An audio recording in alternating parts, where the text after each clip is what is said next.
Welcome to There Is a Method to the Madness. I am Rob Maxwell, and I am an exercise physiologist. In the Method to the Madness, I explore why things may or may not work in the realm of health and fitness. I use science to explain what you really need to know about current events in fitness and what you should simply ignore. Okay, so today's podcast is all about get to work. What does that really mean in health and fitness? Well, I'm going to talk about it. But before I do, let me thank our very first sponsors, Jonathan and Lyn Gildon at the Gildon Group at Realty Pros. They currently have over 275 star reviews on Zillow. And you know what that means? It means they get out there and they do their work. They're great. They can list your house or they can help you find something you want. I will list their information in the show notes. That's the easiest way to get their phone number and their website. All right, so what is work? So oftentimes we hear get to work or we should be working, all these kind of things. And you know what? That's very true in the realm of physical fitness. And I want to try to help you understand what is the most important thing you should be focusing on when you're doing your cardio and when you're doing your strength training. There's a lot of debate over time versus work. And obviously, I'm going to explain that. For example, when somebody says they're going to the gym and work out for 30 minutes or 60 minutes or 2 hours, what does that really mean? And is that the right mindset? I mean, definitely, I think going to the gym for a certain amount of time is a lot better than going to the bar, in my opinion. But, you know, what do I know? That's just been my experience, that it's probably better time spent.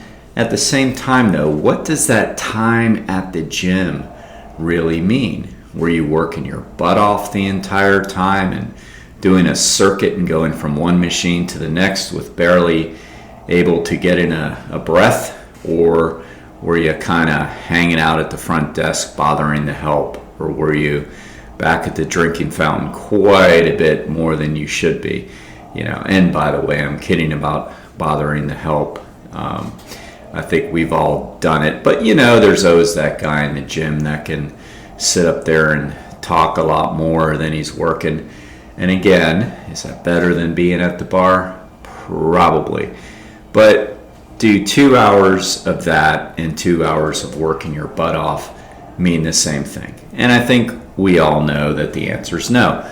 So what I want to do today is help you understand what you really can do as far as what you should be tracking. Like, what does work mean in the realm of exercise physiology? So we had to learn a lot of physics in our degree, which is fine. At first it was intimidating, but then once I saw how applicable physics is to exercise and physiology, I thought, wow, this is actually really cool stuff because it could be measurable. So we learned all about the different kinds of work, mechanical work, things like that. And mostly that's what we are talking about when it comes to movement, which is mechanical work. So in the gym, work is really defined as the amount of sets you do for the resistance you use for the reps that you do. That is like your total work. So if we really wanted to track total work done, and I'm not advocating that you do this because taking it to this extreme might be a little unnecessary, but what you would do was you would multiply the reps times the load that you used times the amount of sets. Now that in reality would be the total work that you did on that particular exercise, right? So compare that to saying you were on an exercise machine for, say, 3 minutes. What does that really mean? You might have done one rep, rested, 5 seconds, done another rep, who knows? It really doesn't mean anything. But let's say you did 10 repetitions at 100 pounds and you did that 3 times, well, then you have an exact amount of work that you actually did, because work does involve moving a load, right? That's work. You can't say, well, I showed up at my dad's work and put in a lot of work today, when your dad maybe is in the hauling business, okay? You could say, well, I went there and we had to move these wheelbarrows from this location to this other location 100 yards away, and we had to move 20 wheelbarrows. Well, now you can exactly quantify the amount of work that you did. So it's moving a load a certain amount of times, in this case, distance. That is total work. So now you know, okay, so when I go to the gym, for example, then I have work to do. I have to move this load a certain amount of times.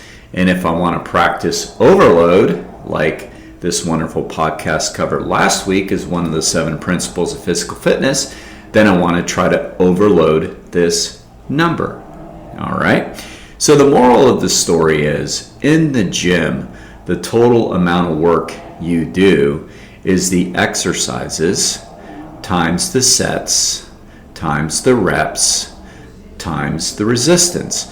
So what we track really mostly are sets. We don't look at how long a person's here. Now, obviously, we have to do some form of that because we're running a business. So all of the workouts have to be programmed into either 30 or 45 minutes. So yes, we do it for that reason, but that's just simple experience of knowing how many sets a person can get in a certain amount of time, and also knowing the individual and knowing if they can do a little bit more than that or a little bit less than that, and then knowing what particular type of sets they need to do. So of course, we need to make it into a time constraint too, right? But the real amount of work we measure in sets.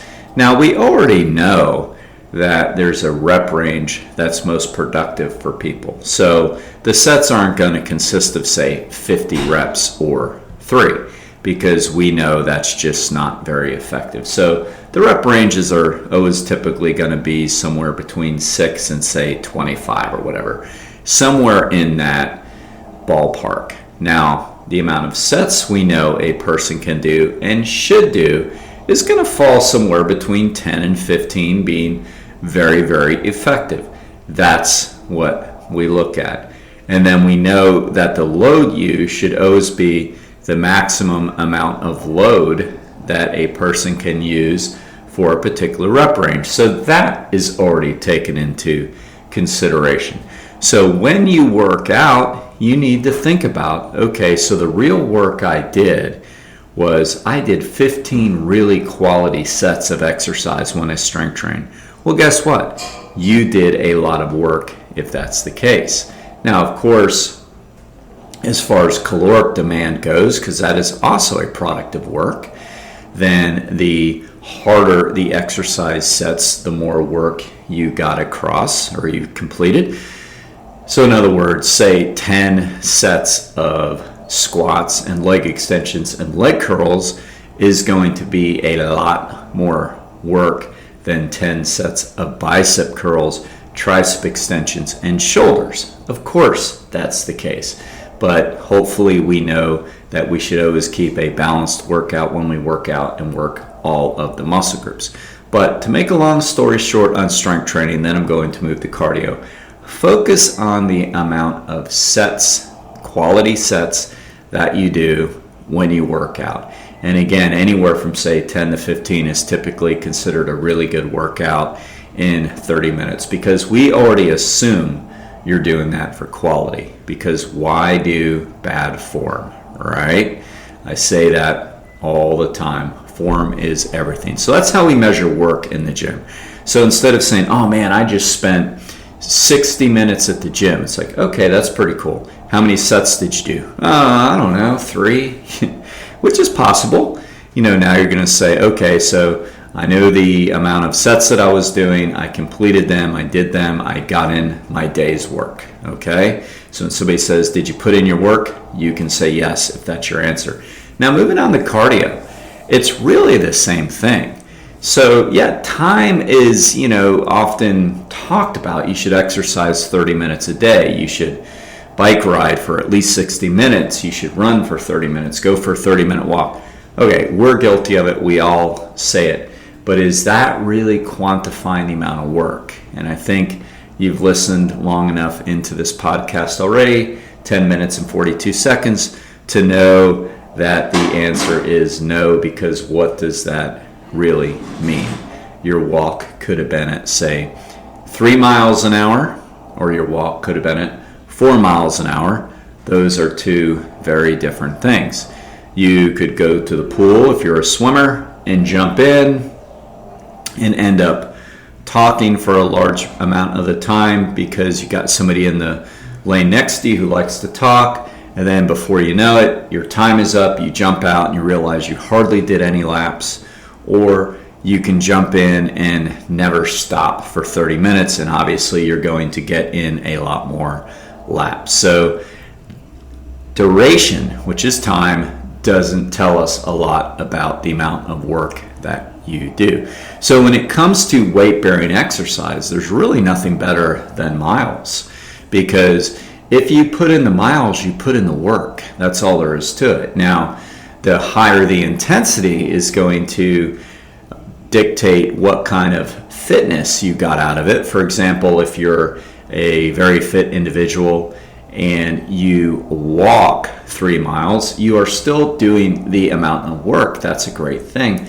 But the effect for you might be more fat burning versus cardiorespiratory changing. Now, if you're that same individual and you go for a 3-mile run and you do it at a very brisk intensity, you're putting in the same amount of work as the person next to you, but the effect is going to change. When I say next to you, what I mean is the person who walked for 3 miles. The effect is going to be a little bit more on your cardiorespiratory fitness, or a lot more on your cardiorespiratory fitness, increasing your performance and the cardiovascular components of it versus just fat burning or calorie burning. So miles is a great way to really think about, did you put in the work? Somebody might say to me, well, I went for a walk and I did 30 minutes. It's like, oh, okay. Then in my mind, I'm thinking, I have no idea what that means. Like, they could have walked along and stopped every few feet to smell the roses, which there's absolutely nothing wrong with that if that's the goal of what they're trying to do. Or they could have power walked the whole way and put in 2.5 miles in that time frame. I don't know. But if they say they ran 3 miles, I'm like, okay, that's a certain level of amount of work right there. Or I power walked 3 miles and I didn't stop. Okay, that's a lot of work right there. So miles is really work when we're talking about cardiorespiratory endurance. Now, when it comes to cycling, and this is where it gets, now backtrack a little bit. It's a little different with cycling because it depends on what kind of bike you're on. So a lot of times these wearable devices that we have tell us that we say burned 1,000 calories in an hour, or maybe even more than that if we're bicycling, and we think, wow, I burned a ton of calories. Now, that might be true or it may not be true, and that's where we don't know if that's really the amount of work that was put into it, because remember, it's work, and I'm using work in the realm of the physics, which is what I was explaining earlier. So the wearables don't know if you were on an 18-speed carbon fiber aerodynamic triathlon bike or a beach cruiser with 1 gear. It doesn't know. So you didn't really put in 1,000 calories, burn 1,000 calories of work if you were on your aerodynamic bike, most likely, because a lot of that work was being helped by the equipment that you were using.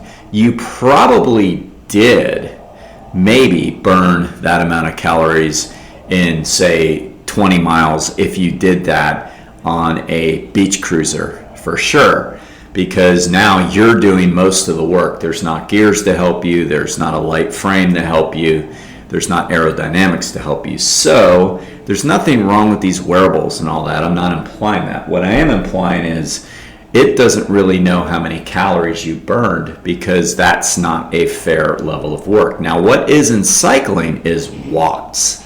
Watts is a unit of work. You know that because a certain amount of watts will light up your room, it'll light up your car lights. Certain amount of watts is a way to measure how much work or how much energy is being expended.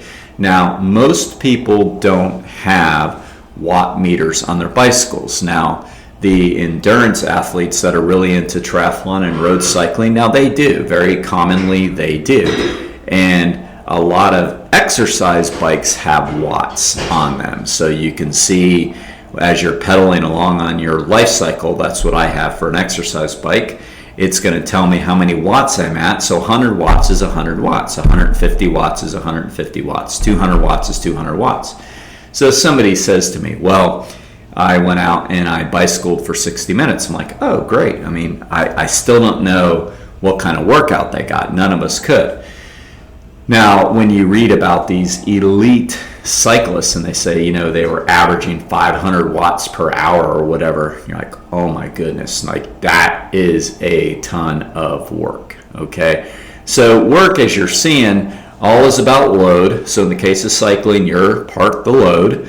Now, the equipment you're using, again, is all part of the equation. So the only way we can really measure that, again, is in the form of watts on a bike. So again, you may not have that. What are you going to do? Because the method to the madness and my job here at the gym is to try to help you know how to quantify things. So the bottom line is, if you are using your own bike all the time, your same bike, and you don't have a way to measure watts, the best thing you can use, again, would be miles, because at least then you know, unless your body weight drastically changes, that it's going to be the same amount of work when you bike 25 miles on the same bike. You can make it harder or easier based on the gears that you're using, but at least you know you're putting in the work versus saying, I'm going to go for a 60-minute ride. Again, we really can't quantify like how much you did in that 60 minutes. So you're better off to, again, go by miles with that too. Or if you want to spring for a thing to measure your watts, that could actually work pretty well too. They're not really that expensive, but they're a little bit added. Now, I don't want to dissuade anybody from exercising. So if all that sounds too technical and you're like, I just want to go for a 30-minute bike ride, I just want to ride on the beach for 30 minutes, all that is great. Go for it. I'm just saying that if we really want to quantify work, then we have to use the right terms. All right, so for weightlifting, it's going to be more about the amount of sets that you put in, not the amount of time in the gym. For running, walking, jogging, it's going to be the miles that you put in. For cycling, it's going to be more about the miles, less about the time, but even more about the watts. And for the swimmers out there, I don't want to leave you out. It's going to be the yards as well. So the amount of work that you're going to put in, okay? Again, keeping yourself consistent every time, meaning when you swim, there are different things you can use to help your swimming and train you, so to say, like little toys we call them, like pool buoys and fins and things like that. All those are great, but every time you use them, you are making the task a little bit easier, which sometimes that's okay because you're trying to learn technique. But what I'm trying to say here is that if you do, say, 500 yards with the pool buoy, that is not as much work. By the way, what that does is it makes your lower body more buoyant.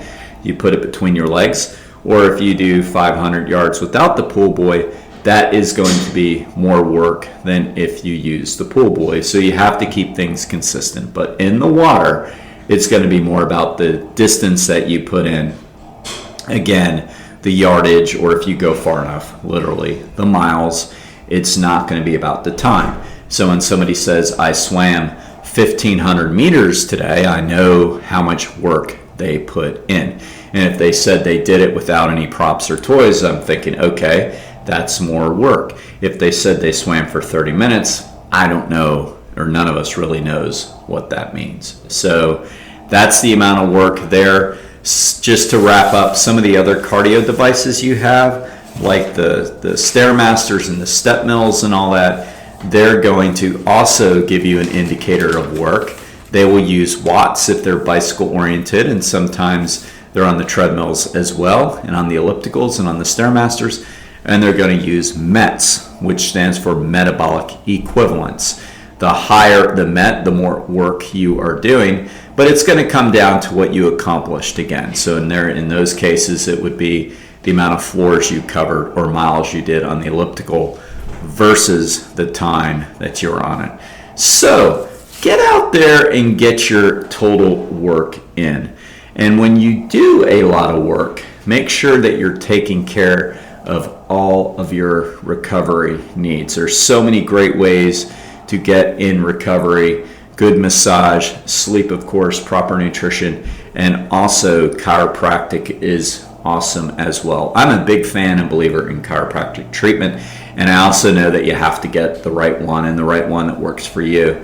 So one of our chiropractic people that we highly recommend is chiropractic physician, Doris Antos. She's absolutely unbelievable.